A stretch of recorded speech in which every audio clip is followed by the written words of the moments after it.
സാമൂഹ്യ സുരക്ഷാ പെൻഷൻ ക്രമക്കേടുകളിൽ നടപടി കടുപ്പിച്ച് ധനവകുപ്പ്. കോട്ടയ്ക്കൽ നഗരസഭയിൽ തട്ടിപ്പിന് കൂട്ടുനിന്ന ഉദ്യോഗസ്ഥർക്കെതിരെ വിജിലൻസ് അന്വേഷണത്തിന് ധനമന്ത്രി കെ.എൻ. ബാലഗോപാൽ നിർദ്ദേശം നൽകി. കോട്ടയ്ക്കൽ നഗരസഭയിലെ 7-ാം വാർഡിലെ പെൻഷൻ ഗുണഭോക്താക്കളെ സംബന്ധിച്ച് മലപ്പുറം ധനകാര്യ പരിശോധനാ വിഭാഗം നടത്തിയ അന്വേഷണത്തിന്റെ തുടർച്ചയായാണ് വിജിലൻസ് ആന്റി കറപ്ഷൻ ബ്യൂറോയുടെ അന്വേഷണം.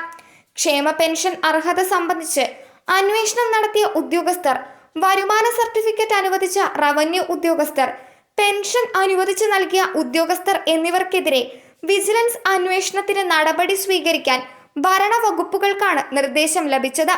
കൂടാതെ വിഷയത്തിൽ സ്വീകരിക്കുന്ന തുടർ നടപടികൾ അടിയന്തരമായി റിപ്പോർട്ട് ചെയ്യാനും ധനവകുപ്പ് നിർദ്ദേശമുണ്ട്.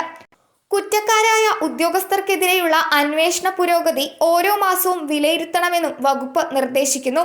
നേരത്തെ കോട്ടയ്ക്കൽ നഗരസഭയിലെ 7-ാം വാർഡിലെ 42 ഗുണഭോക്താക്കളുടെ അർഹത സംബന്ധിച്ച പരിശോധനയിൽ 38 പേരും അനർഹരാണെന്ന് കണ്ടെത്തിയിരുന്നു. ഒരു വാർഡിൽ ഇത്തരത്തിൽ കൂട്ടത്തോടെ അനർഹർ പെൻഷൻ പട്ടികയിൽ ഉൾപ്പെട്ടതിനു പിന്നിൽ അഴിമതിയും ഗൂഢാലോചനയും ഉണ്ടായിട്ടുണ്ടാകണമെന്നാണ് ധനവകുപ്പ് പരിശോധനാ വിഭാഗം റിപ്പോർട്ട് ചെയ്തത്. 38 പേരിൽ ഒരാൾ മരിച്ചു. BMW കാർ ഉടമകൾ, വിദേശത്ത് താമസിക്കുന്നവർ, സർക്കാർ സർവീസിൽ നിന്ന് വിരമിച്ചവർ ഉൾപ്പെടെ പെൻഷൻ പട്ടികയിൽ ചേർക്കപ്പെട്ടു എന്നാണ് കണ്ടെത്തിയത്. ഭാര്യയോ ഭർത്താവോ സർവീസ് പെൻഷൻ പറ്റുന്നവരും ക്ഷേമ പെൻഷൻ വാങ്ങുന്നുണ്ട്. മിക്കവരുടെയും വീട് 2000 ചതുരശ്ര അടി തറ വിസ്തൃതിയിലും കൂടുതൽ വലിപ്പമുള്ളതാണെന്നും കണ്ടെത്തിയിട്ടുണ്ട്. നേരത്തെ ഗസറ്റഡ് ഓഫീസർമാരും കോളേജ് പ്രൊഫസർമാരും ഉൾപ്പെടെ 1498 സർക്കാർ ജീവനക്കാർ സമൂഹത്തിലെ ദുർബല വിഭാഗത്തിൽ വരുന്നവർക്കുള്ള സാമൂഹ്യ സുരക്ഷാ പെൻഷനുകൾ തട്ടിപ്പിലൂടെ കൈപ്പറ്റുന്നതായി വ്യക്തമായിരുന്നു.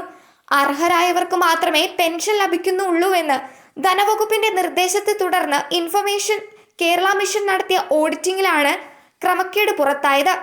സമൂഹത്തിലെ ദുർബല വിഭാഗത്തിൽപ്പെട്ട 62 ലക്ഷത്തോളം ആളുകൾക്ക് കേരള സർക്കാർ പ്രതിമാസ പെൻഷനായി 1600 രൂപ നൽകുന്നുണ്ട്. ഇതിൽ ക്രമക്കേട് കാട്ടിയ സർക്കാർ ജീവനക്കാരിൽ നിന്ന് പലിശയടക്കം തെറ്റായ പെൻഷൻ തുക തിരികെ ഈടാക്കാൻ സർക്കാർ തീരുമാനിച്ചിരിക്കുകയാണ്.